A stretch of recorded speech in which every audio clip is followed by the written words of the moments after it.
Malam itu Jakarta diguyur hujan deras. Jalanan sepi, hanya sesekali suara kendaraan lewat yang memecah keheningan. Di sebuah kawasan perumahan elit, rumah besar milik Uya Kuya tampak gelap karena ia baru saja pulang dari luar kota bersama keluarganya. Ia turun dari mobil dengan payung hitam, lalu berjalan ke pintu rumah sambil menghela napas panjang. Akhirnya bisa pulang juga, gumamnya. Namun belum sempat ia masuk, matanya menangkap sesuatu yang aneh. Gembok pagar rumahnya sudah terbuka, tergantung longgar, seperti baru saja dirusak. Uya langsung waspada. Ia bergegas masuk, menyalakan lampu teras, dan mendapati pintu rumahnya sedikit terbuka. Jantungnya berdegup kencang. Pikiran buruk langsung terlintas, apakah ada maling? Dengan hati-hati, ia mendorong pintu itu. Benar saja, ruang tamu berantakan. Laci-laci dibuka, lemari kecil tumpah ruah isinya, bahkan vas bunga mahal pecah di lantai. Astaga, ada yang masuk, desisnya. Refleks, ia merogoh ponsel dan hendak menekan nomor polisi.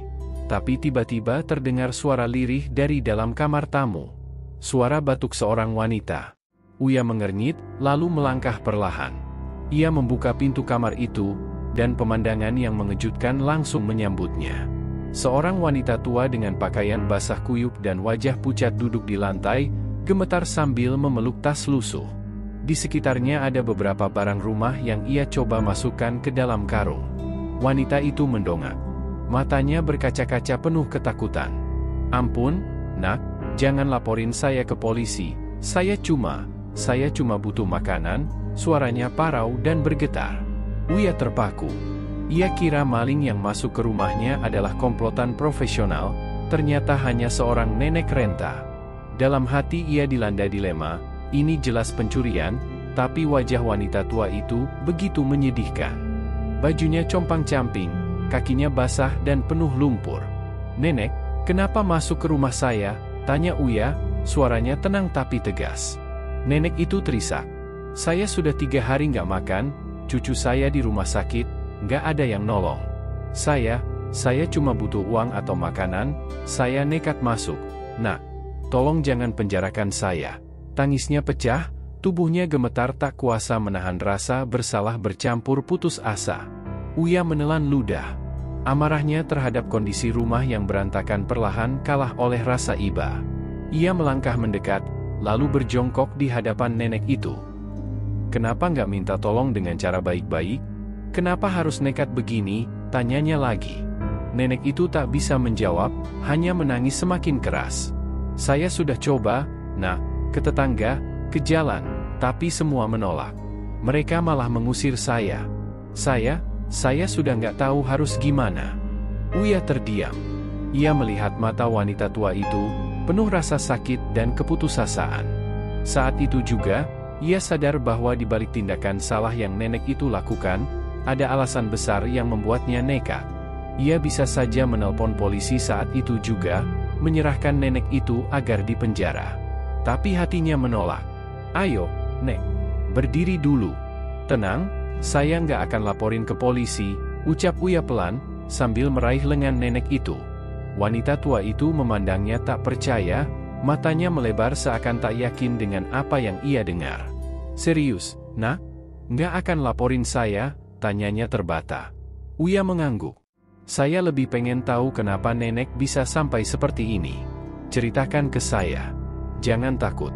Hening sesaat, hanya suara hujan di luar jendela yang terdengar. Nenek itu akhirnya bercerita tentang hidupnya yang tragis. Ia tinggal di gubuk reot bersama seorang cucu kecil yang sakit parah. Sejak anaknya meninggal karena kecelakaan dan menantunya kabur entah kemana, ia harus berjuang sendiri. Ia tak punya pekerjaan, hanya sesekali mengemis di pasar. Tapi beberapa hari terakhir, tak ada yang memberinya sedekah. Cucunya terus merintih di rumah sakit dengan kondisi semakin kritis. Karena tak tahan melihat cucunya menderita, ia nekat masuk ke rumah orang kaya berharap bisa mengambil makanan atau sedikit uang untuk bertahan hidup. Uya terdiam mendengar cerita itu. Dadanya terasa sesak, matanya mulai berkaca-kaca. Ia tak menyangka, di balik sosok yang ia kira penjara rumahnya, ternyata ada nenek renta yang sedang berjuang demi cucunya. "Nek, Kalau memang ceritanya begitu, biar saya yang bantu. Tapi dengan cara baik-baik, bukan mencuri, ucap Uya mantap. Nenek itu menutup wajahnya dengan kedua tangan, terisak keras. Nak, saya malu, saya salah, terima kasih, terima kasih. Namun, tanpa disadari, ada mata lain yang mengintip dari balik pagar rumah Uya. Seseorang memotret kejadian itu diam-diam, berniat menyebarkan untuk kepentingan lain. Dan tanpa mereka tahu, kejadian malam itu akan menjadi awal dari kisah besar yang mengguncang hati banyak orang. Keesokan paginya, suasana rumah Uya masih terasa ganjil. Ia belum sempat merapikan ruang tamu yang berantakan karena ulah nenek itu semalam. Namun berbeda dari dugaan banyak orang, bukannya marah, Uya justru menyiapkan sarapan hangat untuk nenek yang semalam ketahuan menjarah rumahnya. Nenek itu duduk dengan tubuh lemas di kursi makan, sesekali menunduk menahan rasa malu. Nek, makan dulu ya. Perut kosong gak akan bikin masalah selesai, kata Uya sembari menyodorkan semangkuk bubur ayam hangat. Nenek itu awalnya menolak, air matanya sudah lebih dulu jatuh. Nak, saya nggak pantas makan di sini, saya pencuri, saya harusnya di penjara. Uya tersenyum tipis. Nek, bagi saya, yang lebih penting adalah alasan kenapa nenek sampai nekat. Kalau memang cucu nenek sakit, biar saya ikut lihat. Kita berangkat sekarang. Nenek itu menatapnya kaget, tangannya gemetar memegang sendok. Serius, nak? Kamu mau ikut? Padahal saya udah bikin rumah kamu berantakan. Kalau cuma barang, bisa diberesin. Tapi kalau nyawa cucu nenek, itu yang gak bisa dibeli, jawab Uya tegas. Beberapa jam kemudian, Uya benar-benar mengantar nenek itu ke sebuah rumah sakit kecil di pinggiran kota. Saat masuk ke ruang perawatan, hati Uya terenyuh. Seorang bocah laki-laki kurus terbaring lemah dengan infus di tangannya. Wajahnya pucat, tubuhnya mengecil seperti tinggal kulit dan tulang. Nenek itu langsung menghampiri cucunya, menggenggam tangan mungilnya dengan tangis yang pecah. Ini cucumu, Nek? Tanya Uya pelan. Nenek itu mengangguk, matanya bengkak. Namanya Rizky, baru 7 tahun. Dia kena infeksi parah, dokter bilang harus segera dioperasi, tapi biayanya, saya nggak sanggup. Nah, makanya saya nekat kemarin. Uya berdiri terpaku. Hatinya remuk melihat bocah kecil itu. Tanpa banyak bicara, ia langsung menemui dokter. Berapapun biayanya, saya yang tanggung. Tolong lakukan operasi secepat mungkin, katanya mantap. Dokter terkejut, lalu mengangguk penuh rasa lega. Ketika kembali ke ruangan, nenek itu langsung bersujud di lantai, menangis keras. Nak, kenapa kamu sebaik ini sama saya? Padahal saya maling, saya sudah bikin kamu rugi besar. Uya buru-buru membantunya berdiri. Nek, jangan bilang begitu. Semua orang bisa hilaf, tapi niat tulusmu buat selamatin cucu itu lebih berharga. Saya cuma melakukan apa yang manusiawi. Namun, saat itu pula, kejadian semalam ternyata sudah menyebar. Foto-foto nenek itu yang tengah duduk gemetar di rumah Uya beredar luas di media sosial. Ada yang menganggap Uya bodoh karena tidak melapor polisi. Masa maling dibiarkan? Dasar cari sensasi, begitu komentar sebagian netizen. Ada juga yang menuduh nenek itu hanya pura-pura miskin untuk memanfaatkan kebaikan Uya. Uya melihat komentar-komentar itu di ponselnya, dadanya sesak. Tapi ia tetap tenang. Biarin aja, Nek. Orang boleh ngomong apa saja, yang penting kita tahu kebenarannya. Sementara itu, kondisi Rizky semakin kritis. Malam itu, mesin monitor di samping tempat tidur berkali-kali berbunyi alarm. Nenek itu panik, menangis memeluk cucunya. Nak Uya, tolong, cucu saya. Uya ikut cemas. Ia menggenggam tangan kecil Rizky, berusaha menenangkan. Ayo, Rizky, kamu kuat, kan? Jangan nyerah. Kamu harus sembuh biar bisa bikin nenek tersenyum lagi. Suaranya bergetar, matanya mulai berkaca-kaca. Dokter dan perawat bergegas masuk, melakukan segala upaya penyelamatan. Nenek itu tak henti-hentinya berdoa, tubuhnya bergetar hebat. Dan di sisi lain, kamera wartawan sudah mulai berdatangan setelah isu tentang Uya membantu penjarah rumahnya viral. Mereka berkerumun di depan rumah sakit, menunggu klarifikasi. Ketegangan semakin terasa. Di saat yang sama, Dokter keluar dari ruang perawatan dengan wajah serius. Semua menahan napas. Nenek itu langsung mendekat, suaranya gemetar, "Dok, gimana cucu saya?" Dokter menatap Uya lalu ke arah nenek itu. "Kami sudah lakukan yang terbaik, tapi operasi harus segera dilakukan. Kalau tidak, nyawa anak ini dalam bahaya." Uya tak menunggu lama. "Lakukan malam ini juga, Dok. Semua biaya saya yang tanggung. Apapun syaratnya, saya siap." Air mata nenek itu kembali jatuh. Ia menggenggam tangan Uya erat-erat, seakan tak ingin melepaskannya. "Nak, saya nggak akan pernah bisa balas kebaikanmu. Kalau bukan karena kamu, mungkin Rizky sudah." Suaranya tercekat, tubuhnya lemas hampir roboh. Namun, drama tak berhenti di situ. Saat operasi baru saja dimulai, seorang pria asing masuk ke rumah sakit dengan wajah angkuh. Ia mengaku sebagai ayah kandung Rizky yang sudah lama menghilang. Dengan nada tinggi, ia menuduh nenek itu dan bahkan Uya berbohong. "Anak itu darah daging saya? Kalian gak bisa seenaknya," bentaknya. Suasana mendadak ricuh. Wartawan makin ramai, perawat panik, dan nenek itu langsung terdiam ketakutan. Uya berdiri di depan, menatap pria itu dengan tatapan tajam. "Kalau memang kamu ayahnya, kenapa baru datang sekarang? Saat anakmu hampir sekarat, kamu malah muncul untuk ribut. Bukannya bantu, malah bikin masalah." Pria itu tersentak, wajahnya memerah menahan malu. Tapi mulutnya masih membantah, "Saya yang berhak atas anak itu, bukan orang lain." Dan tepat saat itu, pintu ruang operasi terbuka, dokter keluar dengan wajah penuh keringat. Semua menahan napas, termasuk nenek yang hampir pingsan. Dokter berkata dengan suara tegas, "Operasi berhasil, nyawa anak itu selamat." Tangis pecah di ruangan itu. Nenek jatuh bersujud, memeluk kaki dokter, sementara Uya mengusap wajahnya penuh haru. Tapi di sisi lain, pria asing itu masih berdiri, tatapannya penuh rahasia. Dan dari balik kerumunan, ada yang memvideokan momen tersebut, tanpa mereka tahu, video itu akan menjadi bahan perbincangan se-Indonesia keesokan harinya. Malam itu, Uya pulang dengan hati penuh pertanyaan. Siapa sebenarnya pria yang tiba-tiba muncul itu? Apa tujuannya? Dan apakah kebaikan yang ia lakukan akan benar-benar membawa kebaikan? Atau justru menyeretnya dalam masalah yang lebih besar?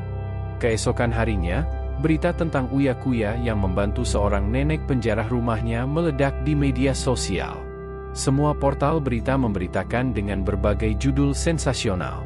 Ada yang memuji kebaikannya, ada pula yang mencibir, menyebutnya cari panggung. Video nenek renta menangis di pelukan Uya viral, dibagikan ribuan kali.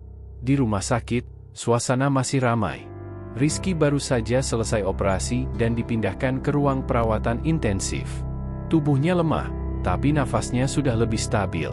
Nenek itu tak henti-hentinya menangis di samping ranjang cucunya, sesekali menggenggam tangan kecil Rizky sambil berdoa lirih.